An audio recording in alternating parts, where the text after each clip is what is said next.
under 10.5 on the line. You have to be the biggest, dumbest idiot. Josh Allen inside the 10, inside 5, touchdown, game over. Going into the draft, I was a big Penix guy. I'm still a big Penix guy. Rashee Rice is way ahead of schedule in his ACL rehab, which is good news for his fantasy managers because the Dallas court system is way behind schedule. That's also good news for local comedian Miles Francis.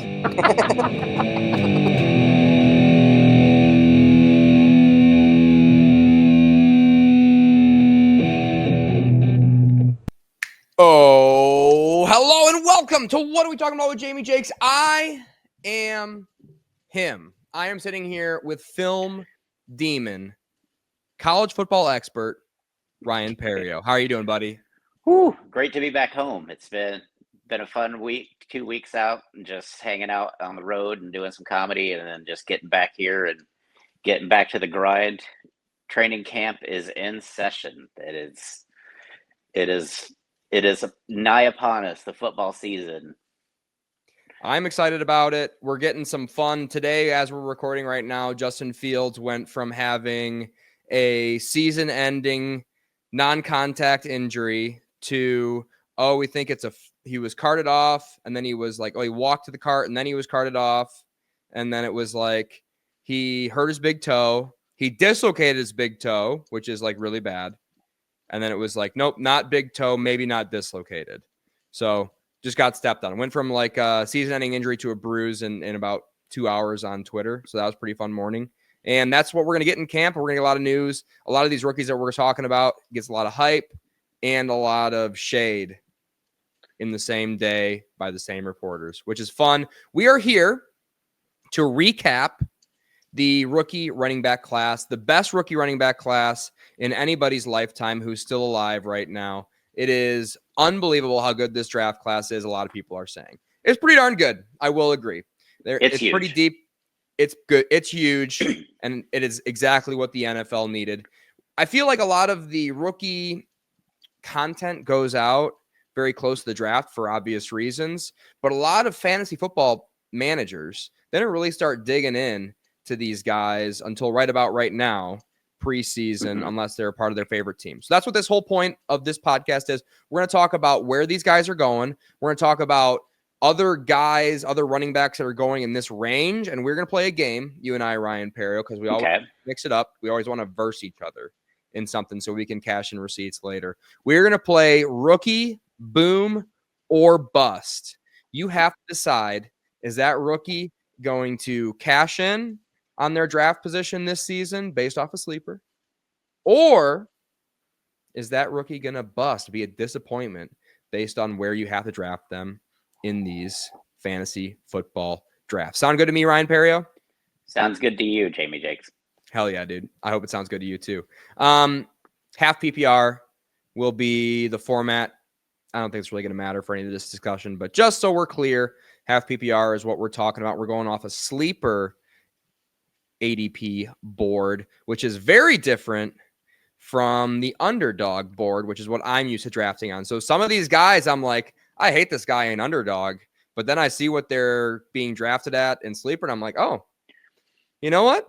I may not hate this guy after all. So that's what we're talking about today, and I'm excited about it. And of course, we are going to talk about Ashton Jeanty out of Boise State. He is currently going 17 in ADP, which was news to me on the sleeper platform because I'm used to drafting him at like 11, 10 overall in underdog best ball fantasy football formats for a good reason.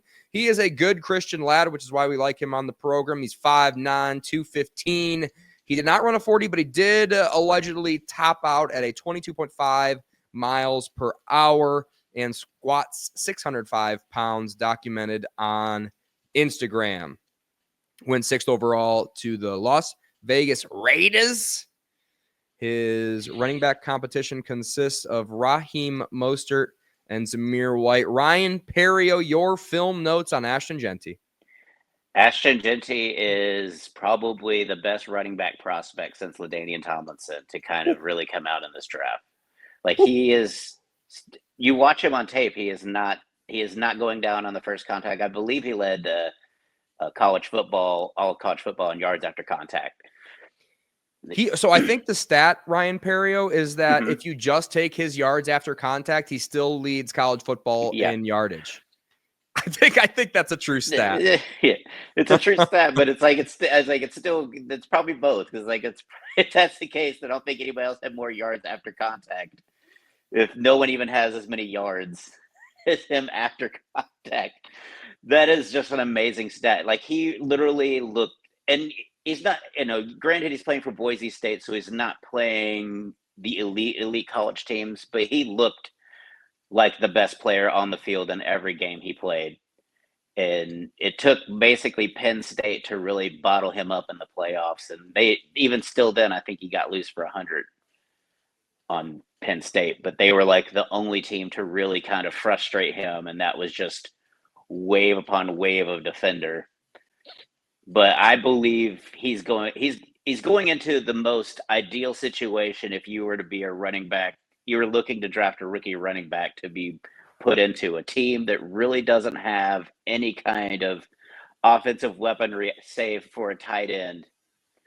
He's How dare you disparage Jacoby Myers like that on my podcast? Sorry, don't spell your name with an I. But it's just that he goes to that kind of offense, and also with a coach that's absolutely been known to utilize a running back. Let's go through the list in Seattle. Marshawn Lynch, Chris Carson, no name, but absolutely a must-have in fantasy for like 3 years, to 2017 to 2020. He won the league for you like 3 years in a row, and he went down with like a neck injury, right? Yeah, and then Rashad Penny for 1 year before he had a freak injury. Yeah. Then he gets Kenneth Walker, who absolutely he's just churned out. If you're talking about a coach that relies on the run game, not named Jim Harbaugh, let me introduce you to Pete Carroll. Hell yeah. I agree with everything you said. Like you said, whenever I see a small school guy, what I want to see on their film is for them to look like they don't belong on there. They look like they belong on an SEC field, and they'd be ripping up that field as well. And that's what Ashton Jeanty looks like. He's a bowling ball. You can't tackle him, just like you said. And he's got that long speed too. Not like super duper. He doesn't have like Jahmyr Gibbs long speed, but it's a lot harder. I'd rather try to tackle Jahmyr Gibbs than Ashton Jeanty. I'll tell you that much. If I try to tackle Jahmyr Gibbs, I just wouldn't get a piece of him. Ashton Jeanty is going to take his knee and drive it through my forehead. That's how he runs. He is being drafted, interestingly, on the sleeper platform next to Devon Achane and Christian McCaffrey. I will lead the way on this one. I am going to boom Ashton Jeanty. I think he's going to pay off on this ADP, despite it being very high. Like you said, I think it's a great situation, and I like betting on really, really good young football players. I also like Christian McCaffrey. I've been drafting him a ton, so if you miss out on Ashton Jeanty, go ahead and draft Christian McCaffrey. A lot of people who are really smart, who talk into microphones for a living, really like Achane too. And I'll leave it there. Ryan Perrio, boomer bust compared to Achane and CMC, Ashton Jeanty. Fantasy I'm gonna definitely say boom. I'm not sure that Achane can be the every down back that Jeanty can. Like, I'm looking at just touches. When you're looking for a rookie running back, or even a high running back fantasy draft, you're looking for somebody that's going to touch the ball a lot. And I just don't see that happen in Miami. I think they have too many hands in the backfield, plus they have two receivers. I just don't, you're going to get more of a workload out of Jeanty. See, Christian McCaffrey, if he's healthy, I would say it's kind of close, but again, it's also San Francisco's found money with the running backs that they've drafted. So I could see Christian McCaffrey getting a very downtick in his work as well, just to try to preserve him from injury. So you try to look for guys that are just going to get absolutely force-fed the football, a la Nick Chubb. Well, it wasn't force-fed the ball enough if you ask some Cleveland fans, but yeah, I agree with pretty much everything you're saying here. I think out of those three guys, the guy who's most likely to get 300 touches this year is Ashton Jeanty. And when you're taking a first-round draft pick, the only downside with this argument is I will predict that the 49ers offense is better this year than Vegas as a whole. So there's more touchdown opportunity there Christian McCaffrey, which is why I like him too at this spot here in the second round in sleeper drafts. So yeah, I like CMC. I think we're kind of both fading a undersized Devon Achane, despite his crazy ceiling with his speed and long runs. I don't think what we saw in his rookie year is sustainable, especially with the running back competition they have in there. Some bigger bodies in that backfield that I think are going to soak up some of Achane's opportunity. Yeah. With that being said, full PPR, Achane is a lot more tantalizing in that aspect because he's going to get a ton of receptions. Moving on to our second drafted in fantasy football rookie running back. This guy was also drafted in the first round, probably not getting talked about enough, probably having a little bit too much shade thrown his way. Omarion Hampton going to play for the guy we just brought up, a guy we like to see our running backs being coached by over there, Jim Harbaugh for the Chargers. He's currently going 47 overall in sleeper, running back out of UNC, obviously 6 foot flat, 220, ran a 4.47 40-yard dash, 38-inch vertical, 22nd drafted overall to the Chargers, like I said. His competition, Najee Harris, who currently potentially might not be able to see out of his right eye. So that's going to be, I would say, a concern vision-wise as a running back. It would be like the Derek Zoolander of running backs. Like, I can only run left, Pop, because that's the only eye I can see out of. I don't know what's going on there. I was never concerned pre-Najee Harris. If you don't know, he allegedly blew his eye off with a firework on the 4th of July or whatever. I was never really concerned about Najee Harris eating into any of Omarion Hampton, even week 1. I'm starting Omarion Hampton unless we get some crazy reports out of camp. But even with the injury to the eye, I would say Omarion Hampton even less of a worry and is probably going to be moving up in ADP after we record this episode. Your notes on Omarion Hampton, Ryan Perrio? Nick Chubb 2.0. He looks like it, right? The quads, the glutes. He's just the running style, everything. He's basically just the same. He's a big guy that can hit home runs with his speed. He's got enough speed. Catching wise, receiving wise, he does look a little clunky. Like, I don't know if he's going to be a true dual threat or if they're going to sub him out for somebody with softer hands, because and at least the combine, when I watched him, it looked like he was having to pretty much body in every ball that came his way, and that's not a good sign in the NFL. You got to be a hands catcher. But other than that, I could see him easily. He could easily be the second running back to get 300 touches behind Jeanty. If he it's just gonna depend on if Jim Harbaugh will actually go with a rookie, or if he's gonna be one of those traditionalist head coaches that lets the veteran take the first few weeks, and then as he just basically watches another running back just basically eat his lunch, then move to the young man. I don't see a way where he doesn't work his way onto the field, even if not just just be a touchdown vulture. But I just don't. First round draft pick, right? Yeah, Ryan Perrio, first round draft pick. If he was a second round draft pick, I'd be like maybe Jim Harbaugh, a little bit old school. First, 22nd overall. If you draft a guy 22nd overall, especially who looks like Omarion Hampton at running back, guess who you're planning on giving 250, 300 touches this year, right, Ryan Perrio? Yeah. But I just see them sometimes they usually just give the rookies a little sample in the first couple weeks and then work them in even more. What was the other thing I was thinking of? I just completely got I was going to say the main thing that really works in Omarion Hampton's favor is this offensive line. The Chargers have a really good offensive line that I think will really bode well for him, opening up running lanes, especially off tackle, with Joe Alt being the right tackle and Slater being the left tackle. You're talking about a really good offensive line, that means the running backs are going to usually be moving forward before they're contacted. So that's going to spell bad news for defenders in the AFC West. But yeah, that's another thing, is that offensive line is just really legit. AFC West is going to be just outside of the Chiefs, is going to be a run it down your throat division. We are probably not going to see Omarion Hampton in the Hall of Fame game.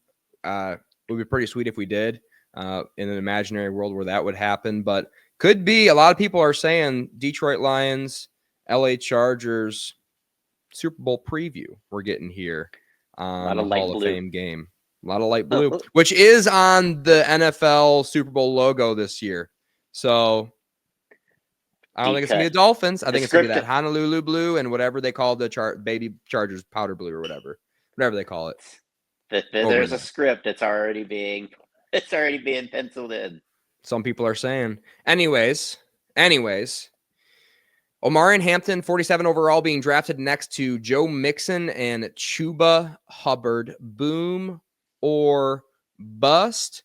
Joe Mixon is currently injured. Weird ankle injury in minicamp. He showed up with a boot on, and everyone was like, "Oh, don't worry about that." And I'm like, "I'm kind of worried about that."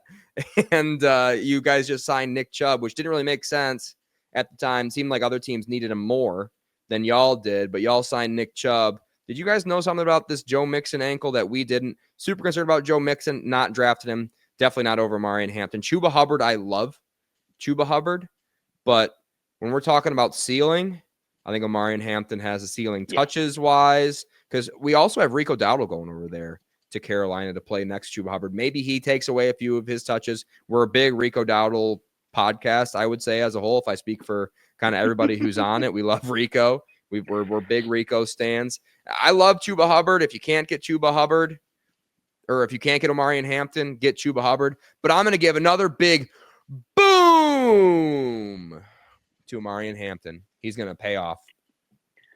I'm going to give a boom, and if you don't get the draft him, just hope that it's a guy that doesn't know fantasy football that drops him after a couple weeks of lackluster production and scoop him up on the waiver wire. He is going to be a boom. I don't worry about Joe Mixon's ankle injury that much. I think Joe Mixon's another good comp for Omarion Hampton if he can kind of get the pass catching a little better. Like he's kind of that brute that has a little bit of speed that you didn't realize. I can't wait to watch Omarion Hampton. I can't wait to watch Ashton Jeanty in the regular season. I would say that would be my, if we made like a top 10 list of two things I can't wait to see, those guys would be ahead of Cam Ward, you know? Okay. I can't wait to watch those two guys play football. There's probably another one down the list here you can't wait for either. But we won't spoil that. We won't spoil that. Speaking of guys you really like, I think we'll see. We'll get a heat check on you because we actually did this exercise for the underdog ADP, and RJ Harvey we're talking about here, currently being drafted 72 overall. He is a Denver Bronco out of UCF. He's a super duper senior. All right. He's old. He's an old man. He's 24 years old. So if you got him in Dynasty, you better hope he hits the ground running this year because he's going to be past his prime in his third year in the NFL. He broke out. This is a hilarious stat. He broke out in his redshirt senior season, and then he played another season after that. So I don't know. He had like a COVID and an Olympic. He went to the Olympics or something. I don't know how he stayed in the NFL that long or the college football that long, stayed out of the NFL that long. And he was a great athlete. He tested out well at the combine. If you still believe in the combine, he ran a 4.4 flat, 40-yard dash, 38-inch vertical. He was drafted 60th overall to the Broncos. He had a lot of hype because he was drafted to the Broncos where they have virtually no, they just let Javonte walk. They have virtually no competition there for him. They get a look at him in mini camp. They get a look at him in OTAs, and they end up before training camp starts signing J.K. Dobbins, who did get first team touches over him in the first day of training camp, which means absolutely nothing, right? Either way, Ryan Perrio, you love RJ Harvey. I don't like him nearly as much as you. He's the third rookie running back being drafted right now, despite him being in a competition with J.K. Dobbins, maybe a committee season long. What is your take on him as an athlete? And then we'll kind of discuss where he's being drafted in the context of fantasy football after that. You want to know why he was in college football for so long? Yes. he was a quarterback for the first 3 years of his college career. He tried to be a quarterback, and he wouldn't get. I admire a man that's 5'8" that says I'm still going to be a quarterback. Like I was going to say Gabriel. 5'8". Like him and Dylan Gabriel. Yeah, him and Dylan Gabriel were quarterbacks together at UCF. And that's what he tried to be. And they basically finally convinced him to be a running back, and he absolutely hit the ground running in 2 years and just stayed on for another year. I really like him. I think he's one of those guys that he's a talented ball player, so you try to find a way to put him on the field. I think him being a running back, it may be a committee with J.K. Dobbins, but J.K. Dobbins just cannot stay healthy. And so at some point, the door is going to open for RJ Harvey, and there's no one else in that Denver running back room that's really a threat. Like, you have a short yardage threat in Danica, like the kid from Notre Dame. I think his name is Autry. And then Audric Estime. Awesome Estime, yeah. Audric Estime, you have a short yardage guy, bruiser, that maybe is a touchdown vulture. And then you have Jaleel McLaughlin, who's kind of really could be more of a slot receiver / backfield, like, gadget player. So I really think that if J.K. Dobbins either doesn't produce or just kind of basically, fizzles, that this will be He faded hard last year. He came on, he looked like he was going to be Pro Bowl league winner. But and Chargers thought they had their running back of the now and just absolutely withered. And I just think that, it may be one of those things too, where you want to bring a veteran back in that maybe knows the offense, to kind of give the rookie, like, hey, this is what you do here, kind of just give them that veteran presence to say, hey, when you see something like that, do this, just kind of have that kind of coach on the field to kind of lead by example. So I don't put that much worry in J.K. Dobbins being there. I think that he's going to end up being the bell cow by the end of the season, and he will be a boom. I will go ahead and declare him a boom. A boom at 72. Ryan Perrio doesn't even know. You actually got the notes. You actually do know where he's being drafted next to. He is being drafted. I just haven't announced it yet. Thank you, my love. My pregnant producer. Oh, this is we're sponsored by Twisted Tea Light, by the way. Let me finish one. That's awesome. Producing for two. That's she's producing for two right now, Jamie. No, I'm drinking for two. Amen. There's an announcement for the podcast users. Yeah. Anyways, RJ Harvey being drafted next to Aaron Jones and Tyrone Tracy. I'm all the way out on Tyrone Tracy. No upside. Like we said, we're going to talk about a guy later having to do with Tyrone Tracy and the New York Giants. Okay. Aaron Jones, I really like Aaron Jones. He actually had the most touches in his career last season, his first year with the Minnesota Vikings. He's getting old, but I think they're just going to ride those tires until the wheels fall off. Jordan Mason, I think, is a really, really good sort of young running back in the league. I think Aaron Jones is going to be the default bell cow there. And if he goes down, Jordan Mason is going to go to the freaking moon. And maybe he doesn't get the full-time job back, Aaron Jones, when he comes back.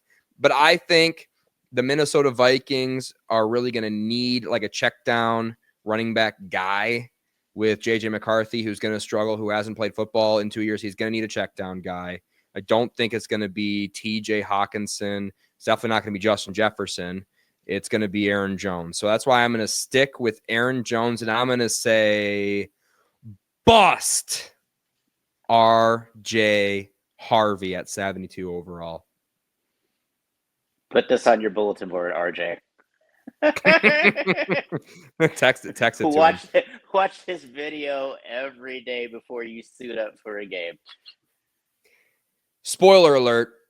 I think I have a pretty good feeling that Ryan Perrio and I are going to agree on this next character. The fourth drafted, currently on Sleeper. I don't know how long it's going to last. Currently the fourth drafted. He's not okay. Quinshon Judkins is currently the fourth drafted rookie running back, going 76. Now, if it's Quinshon Judkins and it's RJ Harvey. I'm taking RJ Harvey 11 times out of 10. Okay. 76, they're going right next to each other. He was obviously arrested on a misdemeanor domestic assault in Florida. Now, as a rookie, all right, you are drafted. And when you are drafted, you go and take an overnight flight. Sometimes that day, you will fly to the team facility, in this case, in Cleveland. You're there. You have a rookie camp. You have a mini camp, or you have OTAs, and then you have a mini camp, basically all back to back to back. You get like 15 days off in between that for rest and recovery. Before you have to report for the rookies report early for training camp. So as a rookie in this whole time span from the NFL draft to right now, you have about 15 days to get yourself in trouble. And in these 15 days, Quinshon Judkins caught himself a charge, allegedly left some bruises on the face of maybe a friend, maybe I think it's a girlfriend. more than just a friend, depending on who you ask. Allegedly, obviously, of course, all of this is alleged. He was arrested for this, so serious enough charges for that to happen. Either way, doesn't sound like he was focusing on his rest and recovery in those 15 days that he spent in Florida for some reason. Sounds like he was working on his hand fighting techniques. Well, he should have been working on ball security because I think he might have dropped a bag there. Maybe we'll see him. Does he have eligibility for Ohio State? Can Ohio State take him back like Shamar Stewart? I don't think so. Once you've tired an agent, I think that's that now. No, not anymore, Oh, because Shamar is threatening to stay in college. And if he does, if he's not like signed, he can just ride that out in college now with the new like NIL rules in college. You're allowed to have an agent in college. So that's not a thing anymore. So I think Quinshon can go back to college if he wants to. He's not currently signed on an NFL team, which is hilarious. He did have a great combine though. He was drafted 36 overall because he ran a 4.48 40-yard dash, 38.5-inch vertical at the combine. Listed at 5'11", 221. So big guy running 4.4. That's pretty good. His competition in Cleveland, of course, is Jerome Ford, Dylan Sampson, Pierre Strong, who people forget about is sort of a weird kind of rotation quarter or running back in the NFL. Ryan Perrio, I don't know where you want to even take this. Do you want to do film or do you want to do situational or what? But what's your take on Quinshon Judkins, where we're sitting right now? Well, I think he's in a world of trouble right now because I don't know what, Cleveland is not the place you want to be after all the things that they've gone through with players, in the recent memory of that allegations of players. Like it's really, I can't think of where you're talking. I can't think of a single case in the Cleveland Browns recent history where they had any issues legally. It's like, where does it end? It's like, when you thought you were getting out of it with Deshaun, maybe, out for another year. It's like, okay, we don't have to worry about talk about that again with him not playing. And here we are, not even reporting to camp already has, an arrest charge. Not even yeah. And to me, it's like, even if he would have panned out, I don't see him being a full-time runner. Yeah. I think him and Dylan Sampson or him and Jerome Ford would be a committee at best. I think. And what's the upside in Cleveland this year, right, Ryan Perrio? Well, I mean, there's touches to be had. I mean, you're looking at a quarter. Are there touchdowns to be had or just touches? Touches. The touchdowns may be hard to come touchdowns by. Still. But if you're looking for an RB2 or RB3, somebody that you need to, either one to get you through a bye week for your roster, he could have been, a 8 to 10 point player, 80 yards, maybe 2 receptions for 20 yards. Like, I think he could do all those things, but I think Dylan Sampson would have cut into that being kind of, the other end of that committee. I just think now it's really going to be hard for him, like, especially once he's signed, like he's just, he's basically just going to have to go in there and absolutely dominate if he gets signed and just blow the doors off the coaching staff. Otherwise, he's probably just going to not get a lot of touches this year and have to wait till next year to really try to establish himself. I think the staff is really just going to side with, after all this, is really just going to side with Jerome Ford. I think the staff kind of likes Jerome Ford. He got signed for, a bag of balls. Like he's getting pennies on the dollar, but he probably wasn't having any much interest anywhere. I think they're probably just going to ride with Jerome Ford if I had to guess, and it'll be a little bit of a committee with Pierre Strong and Dylan Sampson, whoever kind of steps up in that. Here's what I think happened though in this whole Quinshon Judkins fiasco. I think the Cleveland Browns, wait for it, might have bungled this one. Okay. Surprise, surprise. So what do they do? In the draft, they have second overall pick, right? And they trade down for the pick that became Travis Hunter. Jacksonville traded up for it. And they got a next year first, so it's not all said and done yet. But this year, they traded down. Who do they get with that draft pick? University of Michigan alum Mason Graham going to play for an Ohio football team. And they get the next year's first round pick and the second round pick for Jacksonville, so Jacksonville can trade up for Travis Hunter. So they traded down for a guy that the fan base already was in love with, Travis Hunter, because he's got a great YouTube channel. The fan base is so stupid. They love this guy. They love Travis Hunter. They want Travis Hunter on the team, even though they don't really need a corner. If anybody who actually knows about the Cleveland Browns roster, the one thing they don't need is a fucking corner. All right. They probably could use some interior line help to push the center of the pocket to help Myles Garrett around the edge. Pretty basic team building there. Good decision out of the Cleveland Browns. But maybe Jimmy Haslam got on the phone. They're like, hey, the fan base is not going to be pretty pumped about having this middle of the pocket pusher because he's from Michigan. So how are we going to do this? How are we going to overcompensate this? We're going to go ahead and call up Quinshon Judkins in the second round. We already hit our big pick with Mason Graham. We're going to take Quinshon Judkins with this pick, and he's out of Ohio State. Fan base is going to love it. They're going to eat it up. Second round pick. We have another one anyway. Who gives a fuck?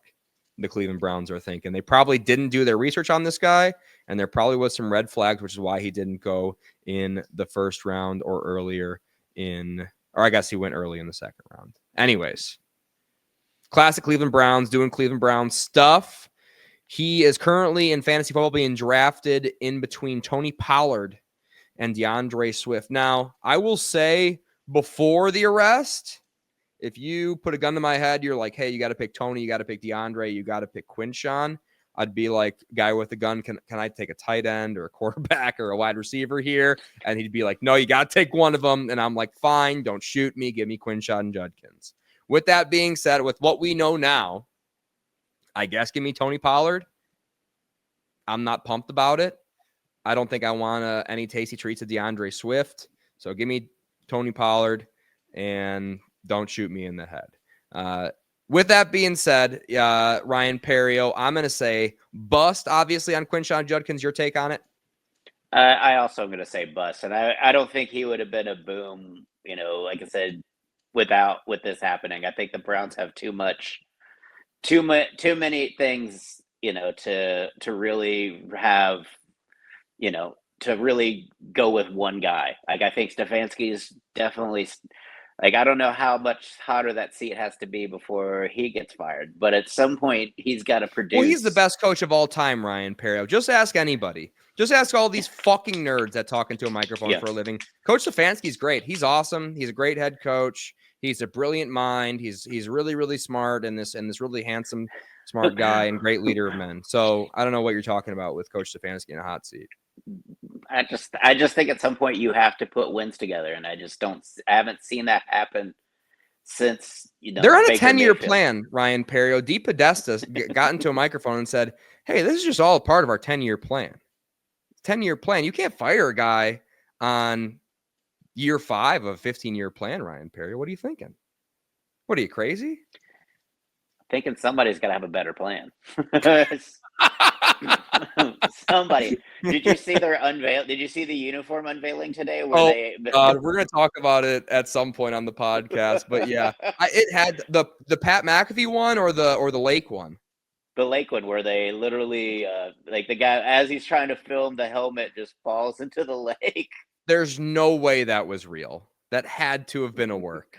There's no way that they comically fail on the Pat McAfee show and the Browns have some guy jump into a social media guy jump into the lake in good weather. So it's good time to do it. Had to have been a work, had to have been a joke. There's no way it wasn't a fun little social media prank. I can't accept the fact that might have been real. With the dude wipes brown jerseys. Oh my God. Stop it. Stop it. Did we say everything we needed to say about Quinshon Judkins? Yes, I think. Okay. I hope we don't have to talk about the Cleveland Browns anymore. I think we do actually later on. I think we have him, Jerome Ford's in between somebody. Anyways, moving on to Quinshon Judkins' teammate, Travion Henderson, the next rookie running back to being drafted in Sleeper Fantasy Football platform, currently drafted 77 overall. On Underdog, he's way higher. He's 65 overall. He's a whole round higher in the Underdog fantasy football format. So on Underdog, I'm like, no way, Jose. But once I saw where he was being drafted next to in this neck of the woods, I'm like, oh, Travion Henderson, pretty tasty. He, like I said, he's out of Ohio State, drafted 35th overall, so basically a first-round pick. He is lightning fast on the football field. Film-wise, I would say Ryan Perrio, definitely the fastest guy in this class with size. He only ran a 4.43 40 at the combine officially. Again, do you believe in 40-yard dashes at the combine anymore? You'd be an idiot if you do, but whatever. He's fast on the football field. Probably looks a little bit faster than 4.43. He did weigh out at 202, which I was kind of surprised about. I thought he was going to come in a little bit smaller than that. 5'10". His competition, obviously, Ramondre Stevenson and Antonio Gibson, who is a advanced metrics god.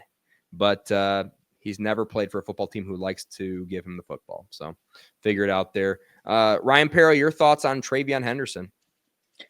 Also, can we talk about how physical he is? Like, he has some of the best blitz pickup blocks on film that I've ever seen.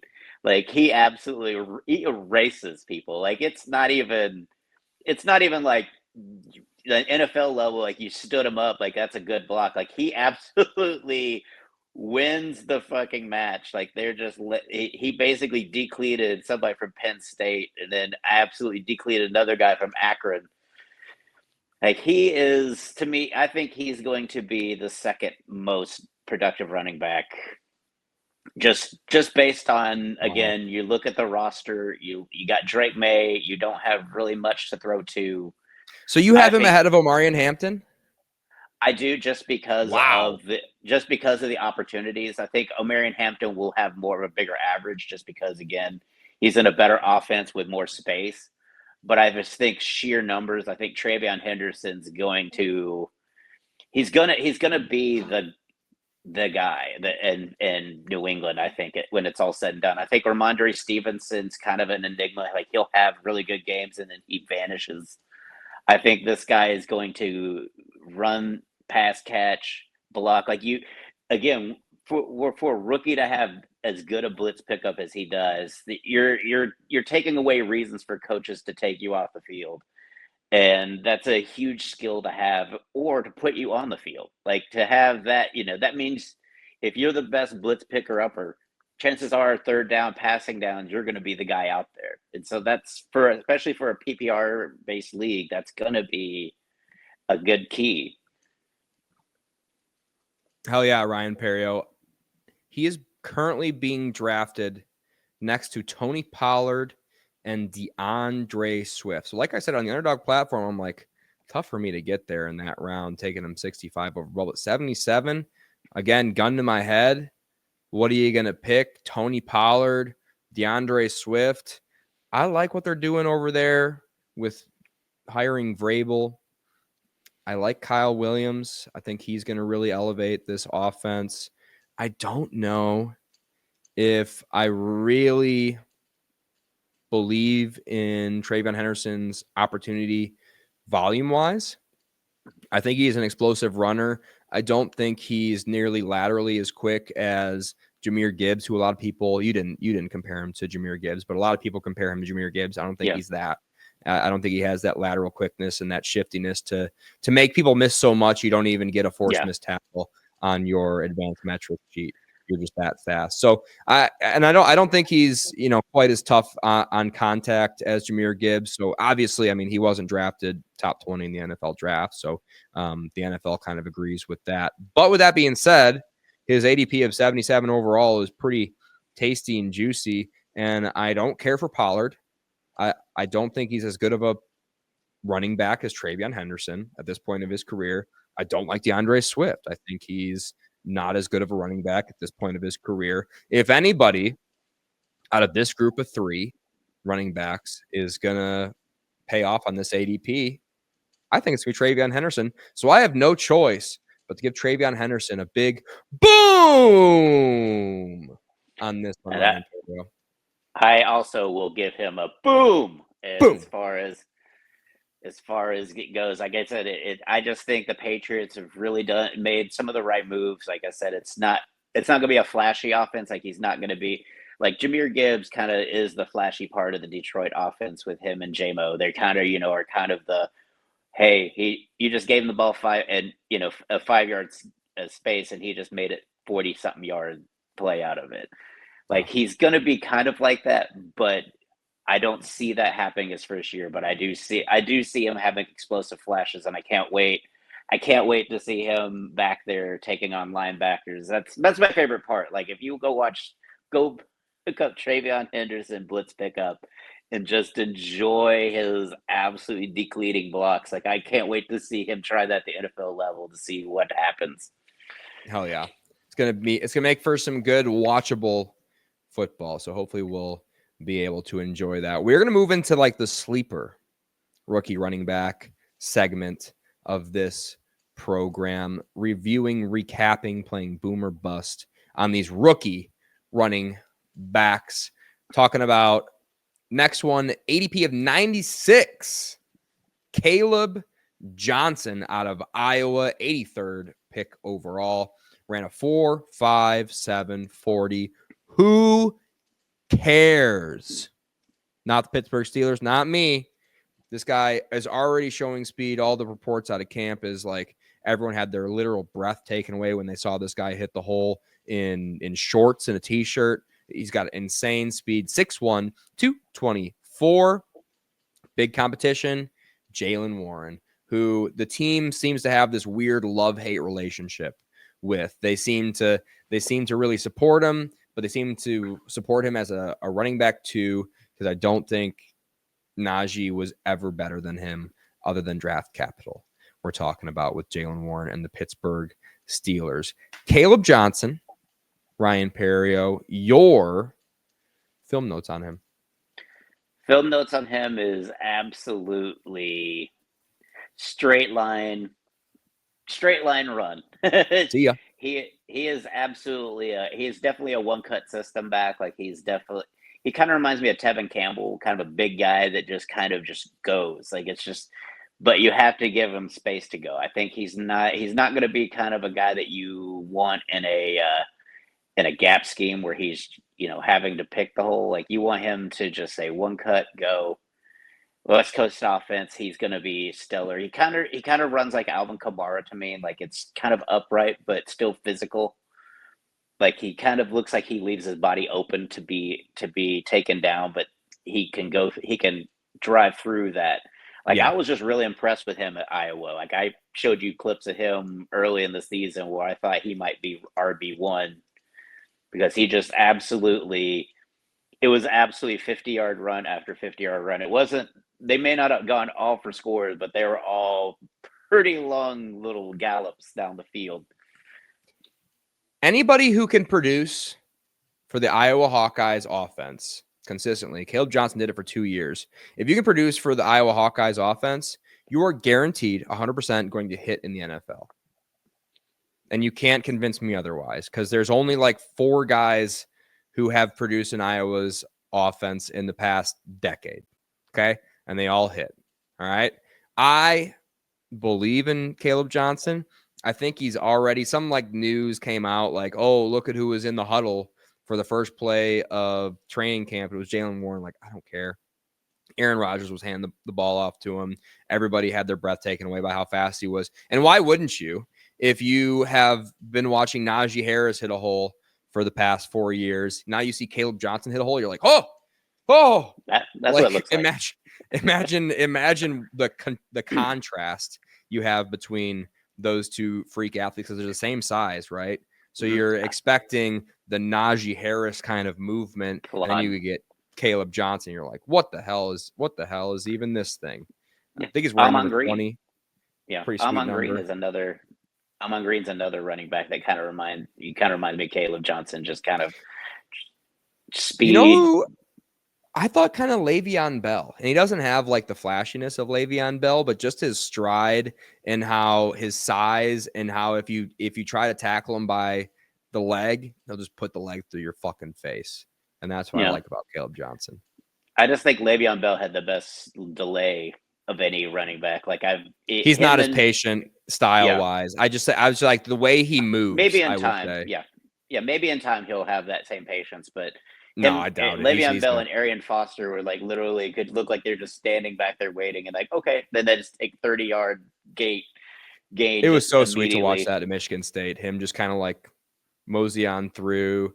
Like Conklin, I think, was his right tackle. Like, oh my gosh, that was Kirk Cousins was handing the ball off, I think, one of his seasons. That was pretty good times. Michigan State fan there, Ryan Perrio. I'll say that. Anyways, Kaleb Johnson being drafted, ironically, or maybe not so ironically, next to Jaylen Warren in Sleeper, and which I think he's going way ahead of Jaylen Warren on the Underdog app off the top of my head, and Travis Etienne.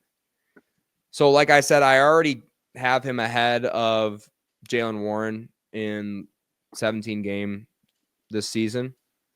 Travis Etienne, I love Travis Etienne. So if you don't give Kaleb Johnson, take Travis Etienne, because I think he's going to start for the Jacksonville Jaguars. Okay. I think it's going to be Tank Bigsby. I like Tank as well. I also like Tank, Ryan Perrio, so I'm glad you mentioned that as well. For Tank Bigsby, and what if Aaron Rodgers didn't have an amazing offense last year because he was on the Jets? I mean, what if it's just the Jets? What if he's all the way back? Kaleb Johnson, I think he can catch checkdowns from Aaron Rodgers. I think he's going to be trusted to do so pretty much immediately. He's a freak athlete. So I'm going to give Kaleb Johnson boom. He's going to pay off on 96 ADP.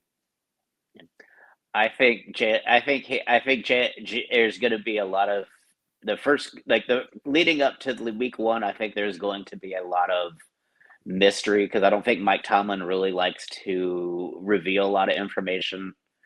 So I could see where it's if you're trying to get tea leaves to see who gets the starting nod, you're probably not going to get any from the reports or anything out of camp.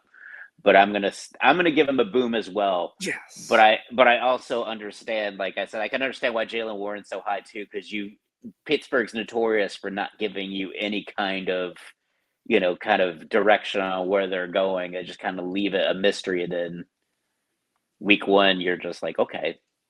Yeah, I like Jaylen Warren too. I've always liked Jaylen Warren. I've always been like a Jaylen Warren stan, but I just don't think the style. I don't think his style holds up for a 16-game season as a full-time. I agree, Ryan Perrio.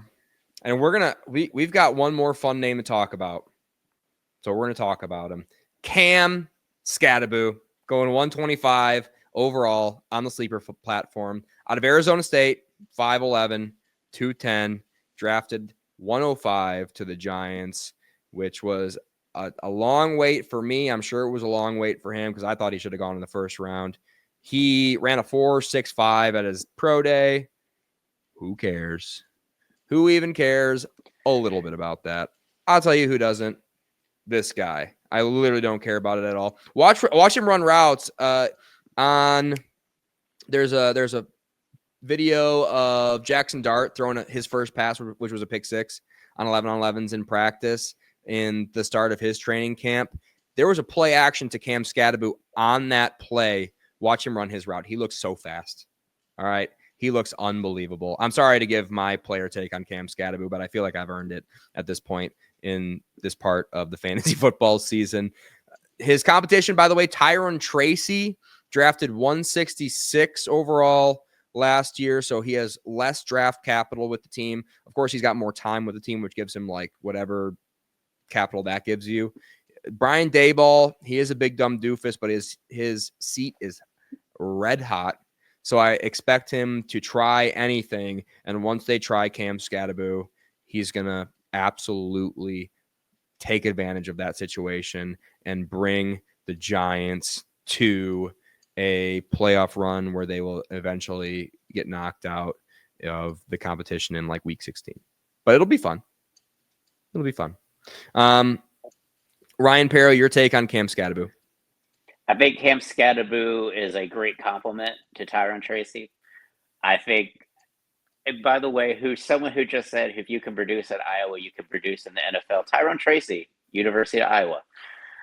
And so he produced at University of Iowa as a wide receiver. I think it's a thunder and lightning kind of situation. I think they'll wide receiver, and then he went to Purdue. He transferred to Purdue as a running back. No, I believe you about that part. Go ahead, keep going.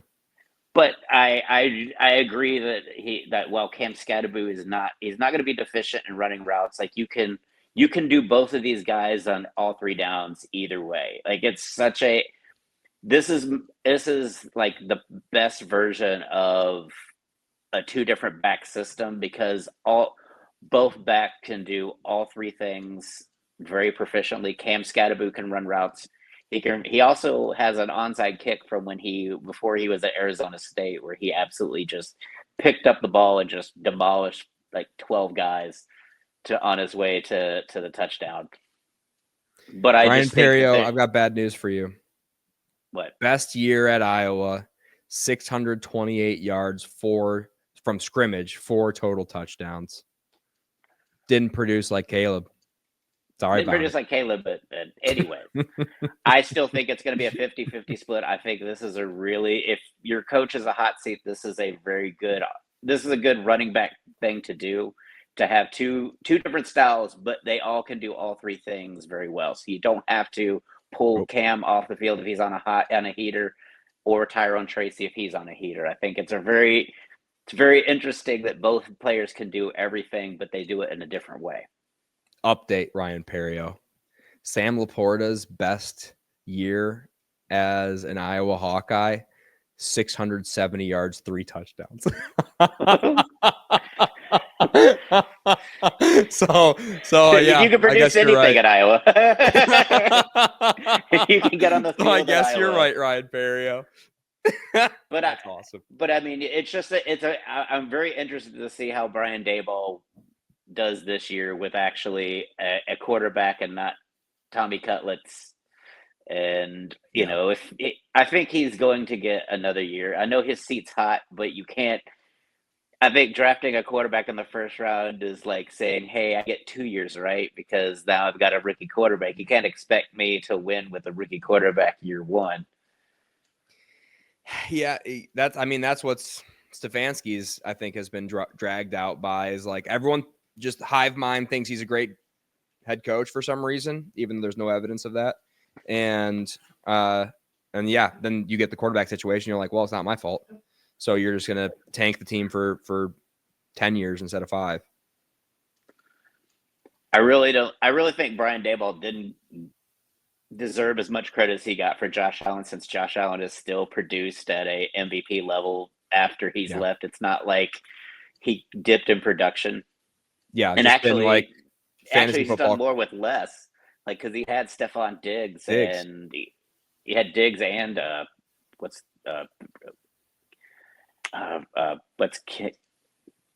James Cook.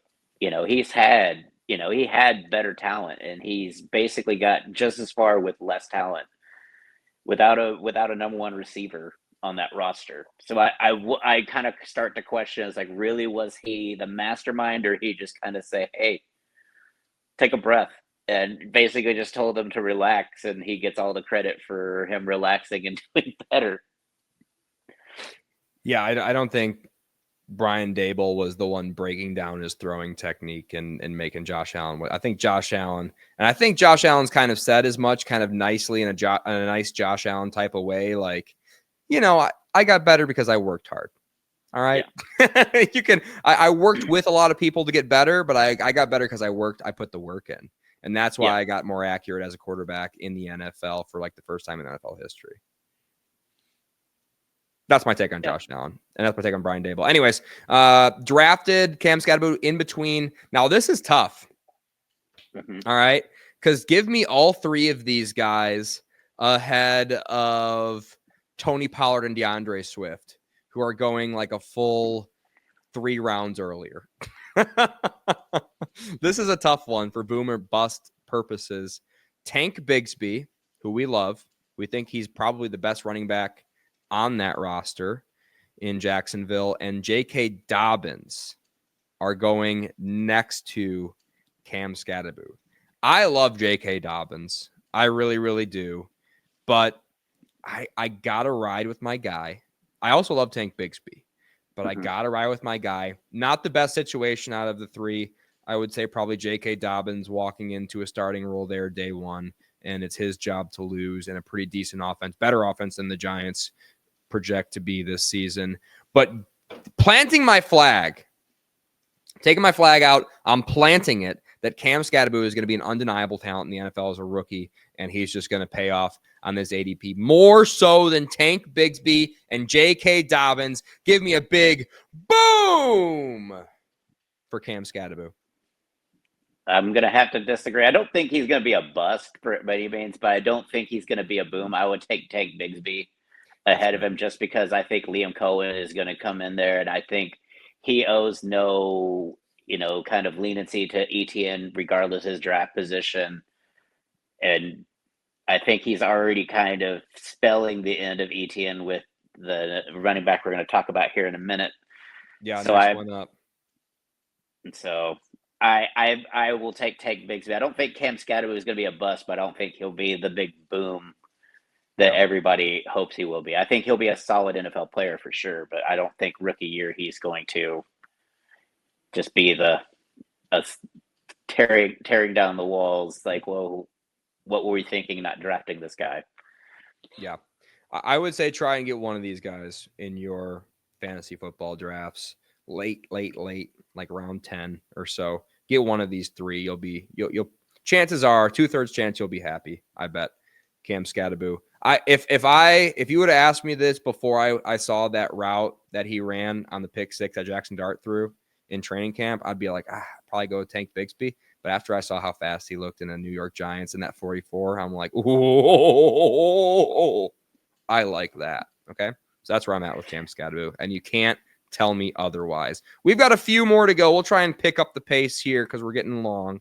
Bashul Tuten, Rootin' Tuten, Bashul Tuten is everybody's favorite running back in the history of running backs since, I don't know, Kamani, what's his name? I forgot his name now. Vildor or whatever. Or what was his name? Which running back? No. I'm thinking the Lions running back. Who was the big name last year who ended up being nothing? He played for the Chargers behind Dobbins and whoever. I think he's still on the roster.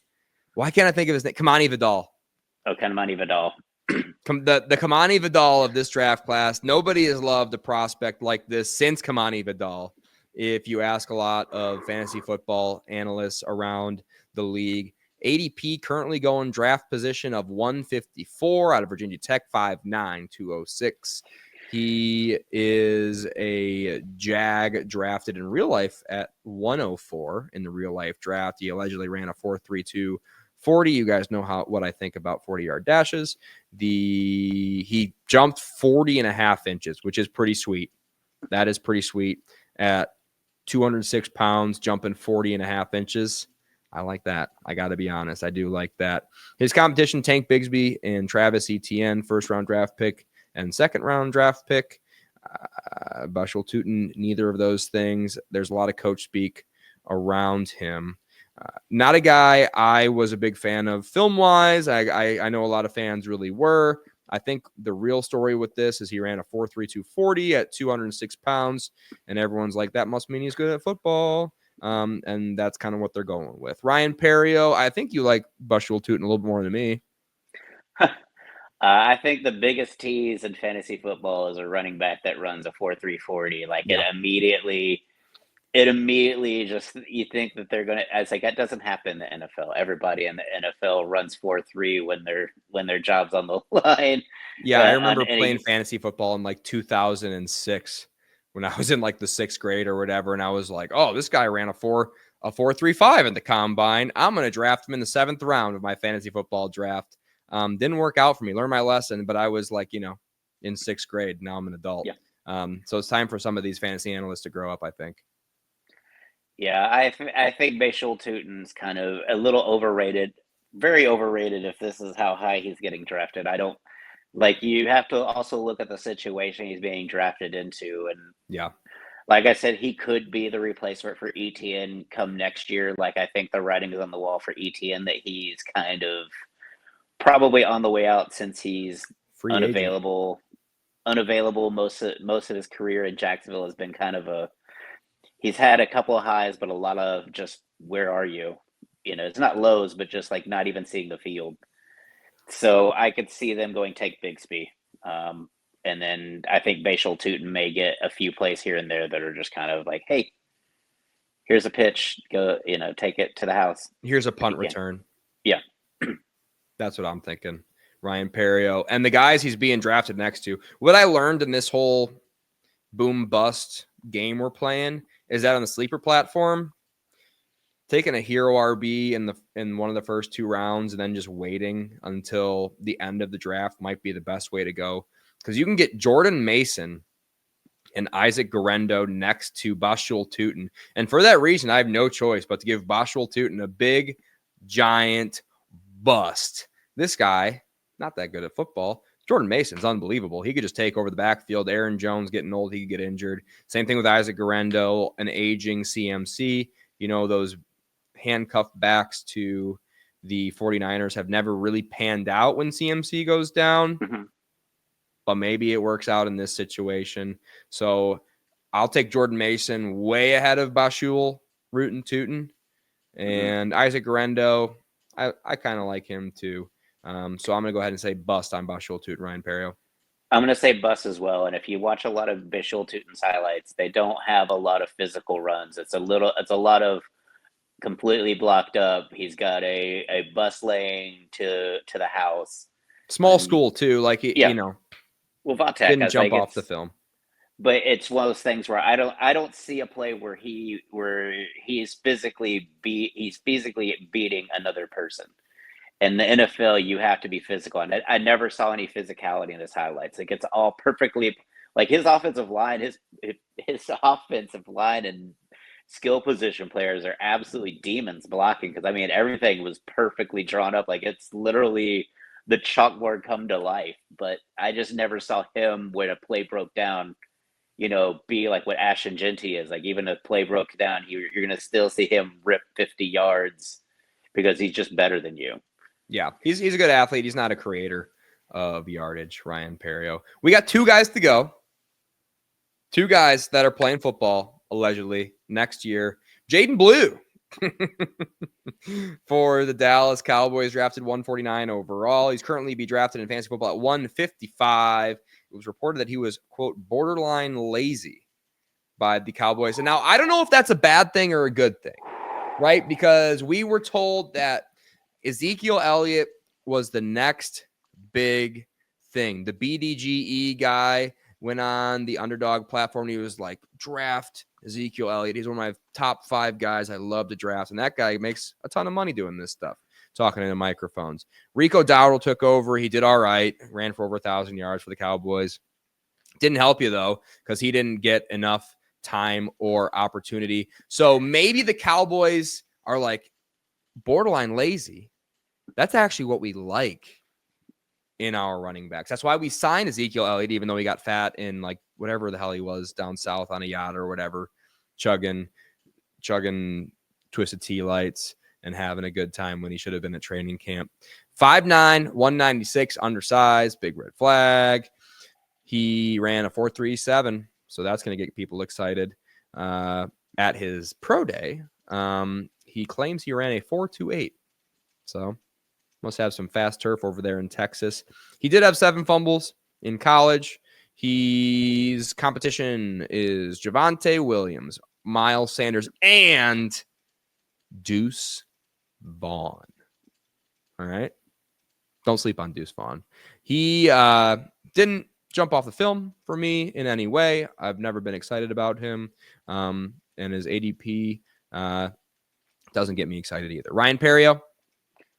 I feel like he has all the potential in the world, but he just never planned it out. Like he was supposed to take over for God darn it, what's his name? Falcons running back. Bijan Robinson. Yeah, he was supposed to be the next Bijan Robinson. Like he came in there with a lot of hype, and it's just been a committee, and he's got all the. You look at the numbers, the athletic numbers. You're like, man, he should be absolutely lightning in a bottle, but yeah, he's just not. I just don't know. Again, same as the rest running back. I don't see any plays where he's just out manning somebody at the point of attack. Like it's either he's wide open and it's just a straight shot, or he's getting tackled. I don't see the physicality that you need to be a successful running back at the NFL level with him. Like I see him as a gadget player. Like he could be one of those guys that you do a screen, like, or a just kind of, throw it out there and let everybody, let him, kind of make a play. But I don't see him being an every down runner like you need to be in the NFL. Yep. There's really no upside that story that you can make for Jaden Blue, already in the doghouse. He's got 3 guys ahead of him. So if 2 of those guys go down, then he's in a committee backfield in a pass first offense that's probably not even going to be that good this year. Like what's the Jaden Blue, the bright side? CeeDee Lamb may even get more backfield touches than he does. Exactly. Yeah. If Javonte and Miles goes down, they're going to figure out a way to hand the ball off to Pickens or CeeDee for sure. They'll give the ball to a tight end before they load up Jaden Blue with 15 touches in a game. Yeah, so obviously big time bust on that one, Ryan Perrio, right? Yes, sir. Going next to Jordan Mason and Isaac Guerrero. He's going right next to Bashul Tuten is the truth about it. So Jordan Mason, again, I really like Jordan Mason. Isaac Guerrero, definitely take gun to my head. Isaac Guerrero ahead of Jaden Blue 11 times out of 10. And our last guy that we are talking about fantasy relevance wise, and I'll quickly mention a few names after that. Dylan Sampson out of Tennessee. A lot of guys really liked him. Draft analysts before the draft. He's currently being drafted 170 overall, 5'8", 200 flat. He was drafted 126 to the Browns, so the second running back drafted onto that team. Ran a 4.42 at his pro day. I think he had a hamstring or something, allegedly, which is why he didn't run at the combine. Who knows if that's true? He's healthy now. His competition is Judkins, Ford, and Pierre Strong. He's drafted next to Blake Corum and Braylon Allen. Dylan Sampson, not a guy I was ever really excited about. Obviously, with the Quinshon Judkins news, that's a big opportunity for Dylan Sampson as a young lad to develop as a rookie and earn himself a role on the team. But like I already established, I think Jerome Ford's the guy. Ryan Perrio. I love this guy. Like he is one of my he's one of my sleepers. Like I really I like this guy. I wanted the Texans to pick him up for a long time. Like I believe if you look at his college stats, I think he was 34 out of 36 in short yardage conversion rate for a guy his size. Like that's what popped off the page to me. To me, he's a more physical Tony Pollard. Like he is shifty, fast, and slippery. I think he will be very successful. I think he will be RB2, if not RB1 in Cleveland's backfield come week 16 of this season. Wow. I think he is that good. Like I think he was severely underdrafted in the NFL, and he's being underdrafted now. I think he's going to be he's going to be one of those guys that come week 8, you're going to wish you had on your roster as you go towards the playoffs, because he's going to start producing. So you're giving him a big boom next to Braylon Allen and Blake Corum? Oh yeah. Wow. Okay. Absolutely. I like Blake Corum this year. I think he could really take a big step forward. He had like that injury in Michigan, right? And then he didn't look quite the same. Since then, maybe he takes a big step forward. I'm trying to fade Kyron Williams by all costs this year, which we'll talk about again in a second.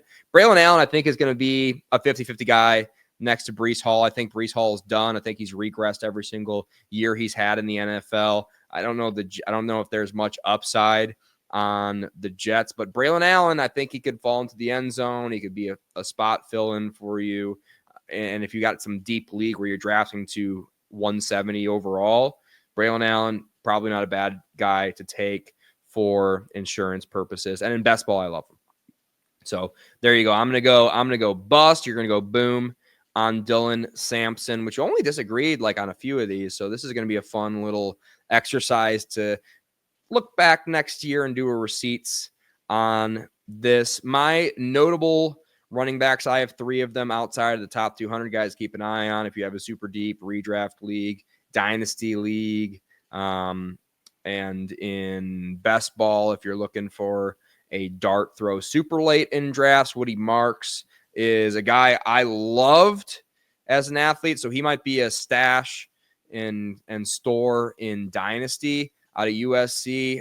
No idea why he fell so far in the real life draft. Terrible landing spot with booted Joe Mixon and Nick Chubb, who's all the way back this year. So not a great situation, but a great athlete. And I love betting on great athletes, especially if you're just taking a dart throw outside the top 200. Jarquez Hunter, for the same reason I like Blake Corum. I like Jarquez Hunter because I don't like Kyron Williams. Outside of that, I don't really like Jarquez Hunter that much as an athlete. Ollie Gordon was like Heisman runner like 4 years ago or whatever. He got paid a lot of money, not a good sign. Maybe he matures as an adult. Maybe he gets a big taste of humble pie once he's in the NFL. They need a big running back in Miami. Maybe he's that guy. Maybe it's Jalen Wright. Maybe it's him. Either way, we'll see what happens. They've got Achane there, who's supposed to be a bell cow running back as a little tiny lad. So we'll see on Ollie Gordon. Any names you've got, Ryan Perrio? No, I think you covered him. I think Woody Marks is going to be a nice change of pace to both of those guys in Texans, with the Joe Mixon and Nick Chubb kind of being the 1 to 2 down hammers. I think he could be a third down or a gadget play, just absolute, house taker, just all of a sudden, you're up there physical and all of a sudden there's a guy running right by you. It's kind of a taking a page out of the Detroit Lions running game book, where you have David Montgomery that kind of hammers you for 3 plays, and then all of a sudden here comes the speed of Jahmyr Gibbs, just trying to keep defenses off balance. But I think Woody Marks will be he might be a hidden gem, especially if the injury bug kind of makes its way through that running back room. The cream always rises to the top, Ryan Perrio. And that's why I like about dynasty football is that even if a guy doesn't get an opportunity that year you drafted him, you can hold on to him, you can believe in him, or you can trade for him if you believed in him and he had a disappointing season. That's what I like about dynasty. That's what I don't like about redraft is sometimes you kind of hit on a guy a year too early, and that's not fun. But in your redraft league, you're probably not drafting these guys anyway. So dynasty leagues and in your not your superflex, your best ball drafts. If you're super desperate, take a dart throw on one of these guys. Ryan Perrio, thanks for joining us. I think up next, I think we really need to do something that we didn't mention last time. I think we really need to do a dynasty mock draft. Like we said last episode, we always deliver on what we've promised. And we did earlier in this off season, before our little break in July, we did promise a Superflex Dynasty startup mock draft. Okay. And the YouTube streets are hungry for something, content like that. So I say that's probably what we do next. All right. Then we'll do a rookie and quarterback and wide receiver recap 2-in-1 episode, because there's a little bit less to talk about there. And then, we'll do draft busts, draft booms. We'll do a My Guys episode. And then once we hit the season, We're going to have a lot of gambling episodes and a lot of watch parties, Ryan Perrio. I can't wait. You can't wait. I can't wait either. Texas fan Ryan Perrio, Jaden Higgins, he's going to be an all-pro this year? I believe so. I think he'll be all rookie, at least all rookie team. Like, I think he is looking mighty sharp in running routes and stuff so far. He seems to be faster and bigger than people thought he was going to be. And so it's been a fun little lead up to training camp. Ryan Perrio, I'll leave you with this stat. You may have heard me say it before. I did say it on this podcast. I think last week. Christian Kirk and Nico Collins, last 3 seasons, those two have combined to miss 30 total games. So if one of those guys goes down for 10 games this season, I mean, I don't think he needs it. I don't think he needs the help. But Jaden Higgins, if that does happen, I think just becomes top 12 wide receiver in the NFL this year. Okay. And Jalen Noel will be right there with him because somebody else I know you love Jalen Noel. I know you love Jalen Noel. I like football too. Thank you guys for watching. We'll see you next time. Please subscribe. Good night.